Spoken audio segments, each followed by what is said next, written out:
Thank you, Mr. Chair. This is a very, very difficult conversation. I'm a great granddaughter of someone who had a literal yoke on her neck, a literal yoke.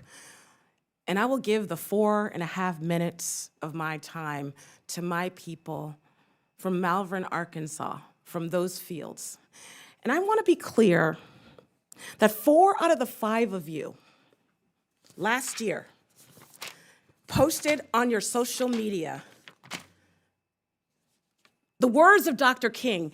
And there are so few folks who actually have studied, who are clear on the theology of freedom of King. Very few of you have read and studied and have sat in Ebenezer Baptist Church, so I would ask you, you keep Dr. King's name out of your mouth. If you, like me and the many scholars who will be watching, studied King, you know that he and the mothers and the fathers of the civil rights movement and of the movement for emancipation not only would be struck by the conversations in this room, but would be shattered by the consequence of lies, of hatred, of abuse of this administration in the name of folks who worked to make this country more free. Children of Abraham, for real.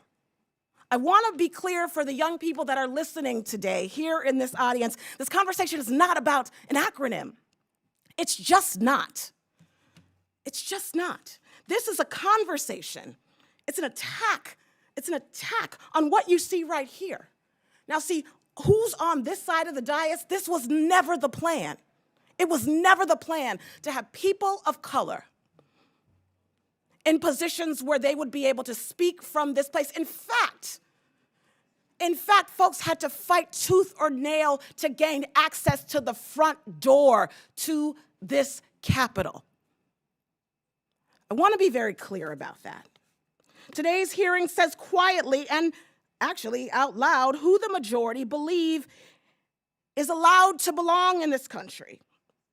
They use Dr. King's name in deep vein, who has a place in the hierarchy that was never meant to be questioned. The majority is leading a coordinated effort, I want to be clear, to push us back to a segregated America based on race, based on ethnicity, based on national origin, based on sex, based on sexual orientation and gender identity and disability. Inclusion, as a disabled woman, they have been very, very clear, including folks who look different than the standardized white man in this country, folks who are disabled, folks who love differently. Those folks should not be at the center of power. That's the plan.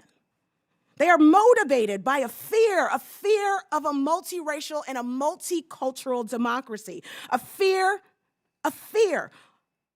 that freedom of co-equal citizens living as their authentic selves with pride and they have a fear of accountability. We must name this conversation today for what it truly is. It is a bigotry. It is a hypocrisy. Republicans, like I said before, will quote Dr. King all day, will bring forth Lincoln, and will talk about Frederick Douglass in the same breath that they are gutting civil rights offices in our governments, in the same breath where they seek to ban AP African American Studies that tells the true story of this country. It ain't just one story, it is a complete story.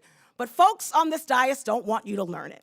The hypocrisy from the Republicans is not only shameful, it is anti-American. President Trump and others have purged more than 275,000 federal workers through mass terminations and unlawful firings while, check this out, preparing draft hiring guidance that would screen job applicants for political loyalty to the administration rather than the Constitution. The Trump administration put 500,000 qualified federal workers with disabilities, jobs at risk. Half of those are veterans. The Trump administration has forced out transgender service members who have served their country with loyalty and love while elevating dangerously unqualified news anchors. To lead our nation's Defense Department, the Trump administration rewards loyalty over expertise, obedience over justice. These attacks are central to a broader agenda.